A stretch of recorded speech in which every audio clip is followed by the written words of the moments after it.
Zdravo, ja sam Nikola Tesla, pronalazač i naučnik.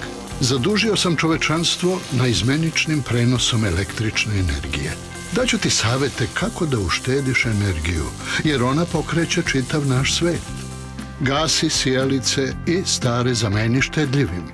Hranu spremaj u poklopljenim sudovima veličine ringle. Podesi bojler na 60 stepeni, a frižider na 4 stepena.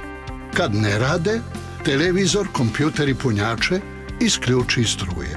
Mašinu za veš uključuj na niže temperature i kraće programe pranja. Grejanje doma održi na 20 stepeni danju i 18 noću. Spreči rasipanje energije izolacijom prozora i vrata.